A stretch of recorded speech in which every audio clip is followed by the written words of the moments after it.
ডাকসু এবং জাকসু নির্বাচনের ফলাফল আগামী জাতীয় সংসদ নির্বাচনে কতটুকু প্রভাব পড়তে পারে, আমরা সেটা নিয়ে আজকে আলোচনা করব। তো আমরা দেখেছি ডাকসু নির্বাচনে সেখানে ছাত্র দলের পতন, ছাত্র শিবিরের উত্থান। গতকাল আমরা জাকসু নির্বাচনে সেই একই অবস্থা দেখলাম, ছাত্র শিবিরের উত্থান এবং ছাত্র দলের পতন।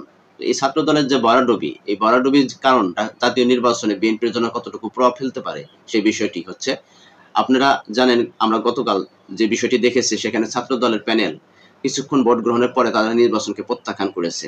যখন পরাজয় দেখতে পেরেছে তখন নির্বাচন প্রত্যাখ্যান করেছে। এর আগে ঢাকা ইউনিভার্সিটিতে সারাদিন নির্বাচন সবকিছু সম্পন্ন হয়েছে। নির্বাচনের ফলাফল গড়িমসির মধ্যে দিয়ে ছাত্র দল কিছুটা মানসিকভাবে ভেঙে পড়েছিল, যার কারণে ছাত্র দল বলেছিল যে এখানে কারচুপি হচ্ছে। এখন কারচুপি কার যেটাই হোক না কেন, ডাকসু নির্বাচনে ছাত্র শিবির তাদের প্যানেল বিজয় করে নিয়ে আসছে। সারা বাংলাদেশে এই প্রভাবটা কতটুকু পড়েছে আপনারা দেখেন। আমরা আগে ছোটবেলা থেকে শুনতাম যে ঢাকা ইউনিভার্সিটিতে যারা প্রতিনিধিত্ব করে, ইউনিভার্সিটিতে যে দলের সহযোগী সংগঠন অর্থাৎ আওয়ামী লীগের ছাত্রলীগ, বিএনপির ছাত্র দল, এরা যারা প্রতিনিধিত্ব করে সারা বাংলাদেশে তাদের প্রতিনিধিত্বটা ছড়িয়ে পড়ে। স্বাধীনতা পরবর্তী সময় থেকে যারা যে দল, যে সহযোগী সংগঠনগুলো ডাকসু নির্বাচনে বিজয় লাভ করেছে, পরবর্তী সময় আমরা দেখেছি যে জাতীয় নির্বাচনে তাদের মূল দল প্রতিনিধিত্ব করেছে। অর্থাৎ ছাত্রলীগ যদি ডাকসু নির্বাচনে বিপি পদপ্রার্থী হিসেবে, বিপি প্রার্থী হিসেবে বিজয় লাভ করছে, সারা বাংলাদেশে সেখানে তাদের একটা প্রভাব পড়েছে, যার ফলে আওয়ামী লীগ সরকার সেখানে সরকার গঠন করেছে। বিএনপির ক্ষেত্রে আমরা একই অবস্থান দেখেছি, কিন্তু সবসময় এরকম কিছু না। কিন্তু কিছু কিছু সময় আমরা এর প্রভাবটা দেখতে পেরেছি। কারণ হচ্ছে ডাকসু নির্বাচনে যখন যে দল, যে সহযোগী সংগঠন অর্থাৎ ছাত্রলীগ বা ছাত্র দল যদি সেখানে প্রতিনিধিত্ব করে, প্রতিনিধিত্বটা প্রত্যেকটা পাড়া মহল্লায় তাদের প্রতিনিধিত্ব শুরু হয়ে যায়। আর যখন প্রত্যেকটা পাড়া মহল্লায় তাদের প্রতিনিধিত্ব শুরু হয়, তখন এই সহযোগী সংগঠন ছাত্র দল বা ছাত্রলীগ তাদের প্রভাব বিস্তার করে মূল দলকে ক্ষমতায় নিয়ে আসার অনেকটা পথ উন্মুক্ত করে দেয়। আমরা বিগত সরকার আমলে দেখেছি। কিন্তু এখন প্রশ্ন হচ্ছে যে আপনাদের একটা প্রশ্ন থাকতে পারে যে যেহেতু বাংলাদেশের এখন ঢাকা ইউনিভার্সিটিতে প্রতিনিধিত্ব করছে বাংলাদেশ ছাত্র শিবির, এখন ছাত্র শিবির যখন প্রতিনিধিত্ব করছে, তাদের যে প্রভাবটা পুরোটা পাড়া মহল্লা শুরু হয়ে যাবে ছাত্রদের উপরে, যে শিবিরের উত্থান হয়েছে, এখন ছাত্র দলের পতন হয়েছে। ছাত্রলীগ তো এখন বর্তমানে নাই, কার্যক্রম নিষিদ্ধ আছে। তো ছাত্র শিবিরের যখন উত্থান এবং ছাত্র দলের যখন পতন, তখন এই যে আপনার টিন ইয়ার্সের যে ছাত্ররা আছে, যারা টিন ইয়ার্স অর্থাৎ 13 থেকে 18 ইয়ার্সের যে সমস্ত ছাত্ররা আছে, তাদের একটা প্রভাব কিন্তু পড়বে ছাত্র দল থেকে বের হয়ে ছাত্র শিবিরের প্রতি তাদের একটা ঝোঁক বেড়ে যাবে। আর যখন তারা ছাত্র শিবিরের প্রতি তাদের যে ঝোঁক বাড়বে, ছাত্র শিবিরের প্রতি তাদের যে একটা মানে অ্যাক্টিভিটিস বাড়বে, সেই জিনিসটাকে পাড়া মহল্লার ভিতরে যারা বয়োজ্যেষ্ঠ ভোটার আছে, নারী পুরুষের ভোটার আছে, তাদের উপর কিন্তু প্রভাবটা পড়বে। কারণ এই যে ডাকসু নির্বাচনের ফলাফল মানে কিছুটা হইলেও যে বিএনপির জন্য ক্ষতিকর, কিছুটা হইলে আমি অনেকটাই বলবো যে অনেকটাই বিএনপির জন্য ক্ষতিকর হয়েছে। কারণ এই ডাকসু নির্বাচনের ফলাফলটা প্রত্যেকটা পাড়া মহল্লায় কিন্তু মানুষ জানতে পেরেছে যে ডাকসু নির্বাচনে শিবির পাশ করছে। স্বাধীনতা পরবর্তী সময় এই জামাত শিবিরকে বাংলাদেশ আওয়ামী লীগ তথা বিএনপি সবাই কিন্তু স্বাধীনতা বিরোধী ট্যাগ লাগিয়ে তাদেরকে রাজনীতির অঙ্গন থেকে তাদেরকে একটা নেগেটিভ বার্তা কিন্তু জনগণের মনের মধ্যে দিয়েছে। কিন্তু সেই নেগেটিভ বার্তাটা অলরেডি কিন্তু কেটে পজিটিভের দিকে যাচ্ছে। এখন জনগণের সিম্প্যাথিটা তারা অনেকটা নিচ্ছে। তাদের যে স্বচ্ছ ধারা রাজনীতি, পরিষ্কার, তাদের ভিতরে কি আছে সেটা নিয়ে অনেক আলোচনা সমালোচনা থাকতে পারে, বাট তাদের রাজনীতির অঙ্গনে তাদের যে স্বচ্ছতা, এই স্বচ্ছতাটাকে জনগণের কাছে একটা পজিটিভ আকারে নিয়ে ফেলছে। আবার ডাকসু নির্বাচনের ফলাফলটা আগামী জাতীয় সংসদ নির্বাচনে কতটা প্রভাব পড়তে পারে দেখেন। এই যে ছাত্ররা, এখন টিন ইয়ার্সের ছাত্ররা, তারা ছাত্র শিবিরের দিকে ঝুঁকবে। আর যখন কোনো সন্তান যখন ছাত্র শিবিরে যোগ দিবে বা ছাত্র শিবিরের প্রতি তার যে দুর্বলতা দেখবে, তখন ওই সন্তানের বাবা মা বা দাদা দাদি, ভাই বোন যারা আছে, পরিবারের সদস্যরা, তারাও কিন্তু ওই মূল দলের প্রতি তাদের একটা দুর্বলতা চলে আসবে, সিম্প্যাথি চলে আসবে, তাদের যে মাইন্ড সেটআপটা ওইদিকে চলে যাবে। তো এই ছাত্র শিবিরের যে ডাকসু নির্বাচনের ফলাফল আগামী জাতীয় সংসদ নির্বাচনে যে কতটা প্রভাব পড়তে পারে, এই বিশ্লেষণের উপর ভিত্তি করে বলা যায় যে হ্যাঁ, বিএনপির জন্য চরম একটা পরীক্ষার সময় আসতেছে। আগামী জাতীয় নির্বাচনে চরম একটা চ্যালেঞ্জের সময় আসতেছে। এই চ্যালেঞ্জের মোকাবেলা বিএনপি কতটুকু কিভাবে করতে পারবে আগামী জাতীয় সংসদ নির্বাচনে, এখন সেটাই দেখার বিষয়। কারণ আগামী জাতীয় সংসদ নির্বাচন কিন্তু আর মাত্র কয়েক মাস আছে, 4-5 মাস আছে। এই 4-5 মাসের মতো বিএনপি কতটুকু তার নিজেকে পরিবর্তন করবে। বিএনপি যদি তার নিজেকে পরিবর্তন না করতে পারে, তাহলে জাতীয় নির্বাচনে যে বিএনপির ভরাডুবি হবে সেটা কিন্তু বলার অপেক্ষা থাকে না।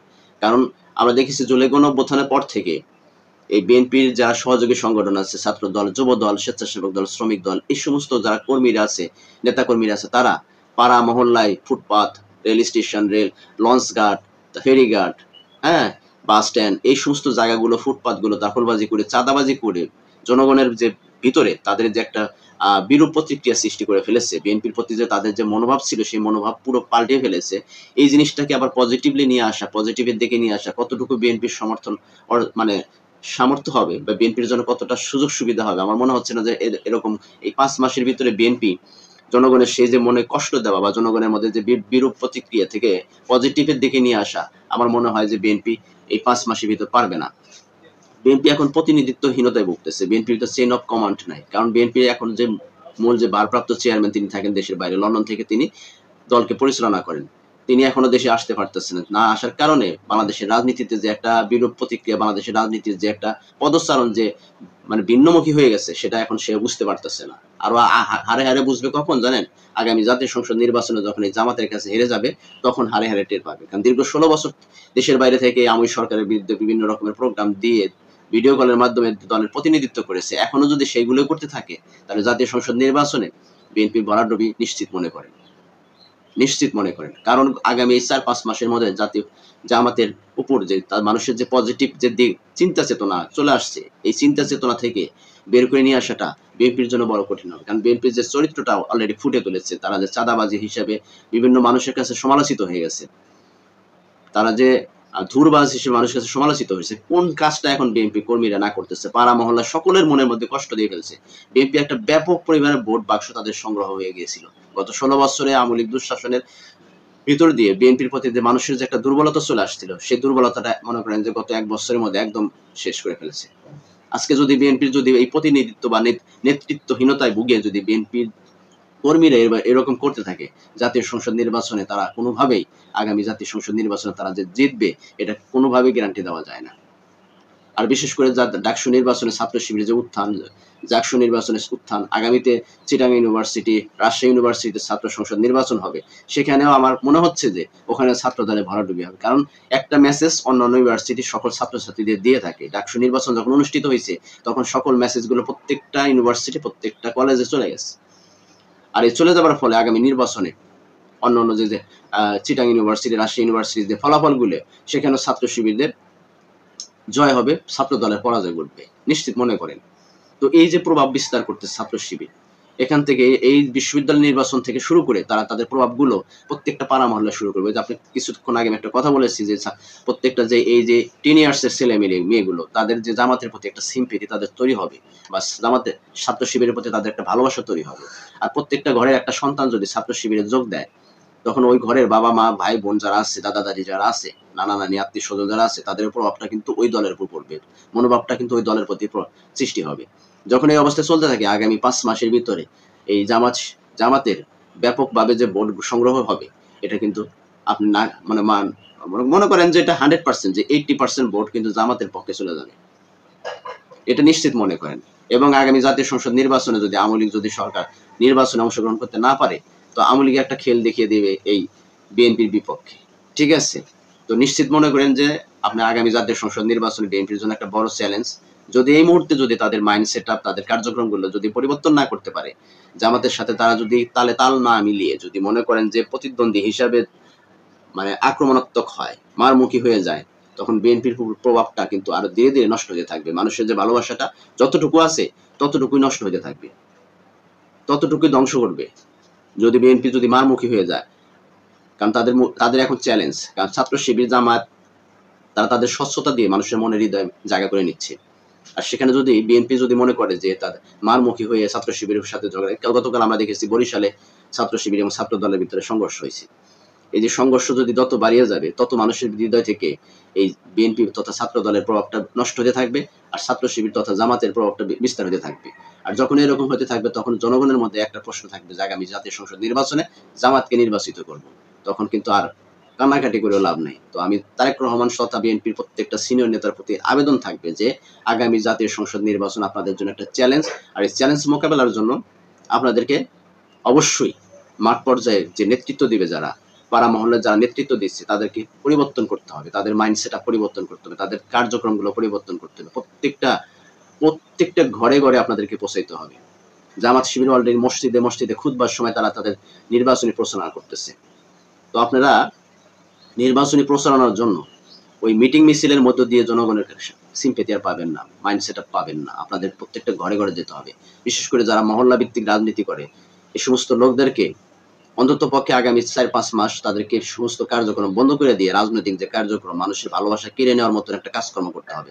আপনারা যদি এই চ্যালেঞ্জ মোকাবেলা করতে যান, তাহলে পাড়া মহল্লায় যারা আছে, এই পাড়া মহল্লার যে সমস্ত রাজনীতি করে, ওয়ার্ড ভিত্তিক যারা রাজনীতি করে, ঠিক আছে, ইউনিয়ন ভিত্তিক যারা রাজনীতি করে বিএনপি পন্থী, ছাত্র দলপন্থী, শ্রমিক দলপন্থী, যুব দলপন্থী যারা আছে, সমস্ত দলের শাখা প্রশাখা সমস্ত নেতাকর্মীদেরকে প্রত্যেকটা মানুষের দুয়ারে দুয়ারে যেতে হবে, তাদের ভালোবাসা নিতে হবে।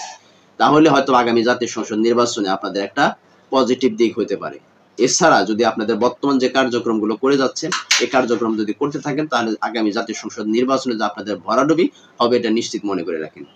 কারণ বিশ্ববিদ্যালয় নির্বাচনের প্রভাব জাতীয় নির্বাচনের প্রতি উপর যে পড়ে, এটা আমরা পূর্বেও দেখেছি, আগামীতেও দেখতে পারবেন।